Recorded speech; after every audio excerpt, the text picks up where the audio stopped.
The Grindstone by Robert Frost. It's from New Hampshire, 1923. Having a wheel and four legs of its own has never availed the cumbersome grindstone to get it anywhere that I can see.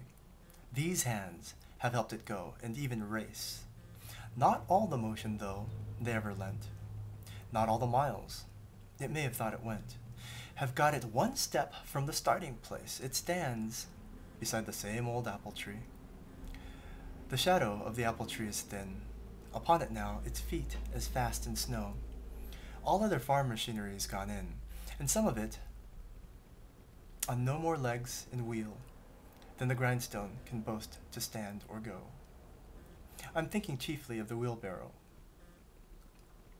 For months, it hasn't known the taste of steel washed down with rusty water in a tin, but standing outdoors hungry in the cold, except in towns at night, is not a sin. And anyway, it's standing in the yard, under a ruinous live apple tree, has nothing any more to do with me. Except that I remember how of old, one summer day, all day I drove it hard, and someone mounted on it rode it hard, and he and I, between us, ground the blade. I gave it the preliminary spin, and poured on water. Tears, it might have been. And when it almost gaily jumped and flowed, a father time-like man got on and rode. Armed with scythe and spectacles that glowed, he turned on willpower to increase the load, and slowed me down, and I abruptly slowed. Like coming to a sudden railroad station, I changed from hand to hand, in desperation. I wondered what machine of ages gone this represented an improvement on. For all I knew, it may have sharpened spears and arrowheads itself, much use, for years, had gradually worn it an oblet, spheroid that kicked and struggled in its gait, appearing to return me hate for hate. But I forgive it now, as easily as any other boyhood enemy whose pride had fallen to get him anywhere. I wondered who it was. The man, thought ground, the one who held the wheel back, or the one who gave his life to keep it going round. I wondered if he really thought it fair for him to have the say when we were done. Such were the bitter thoughts to which I turned. Not for myself was I so much concerned. Oh no.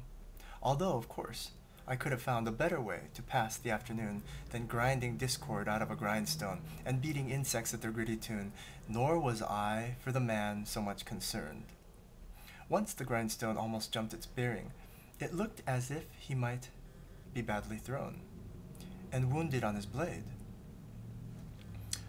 So far from caring, I laughed and sighed, and only cranked the faster. It ran as if it wasn't greased, but glued. I'd welcome any moderate disaster that might be calculated to postpone what evidently nothing could conclude. The thing that made me more and more afraid was that we'd ground it sharp and hadn't known. And now, we're only wasting precious blade.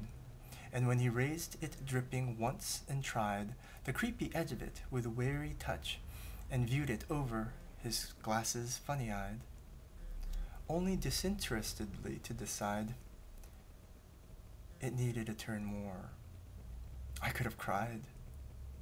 Wasn't there a danger in a turn too much? Mightn't we make it worse instead of better?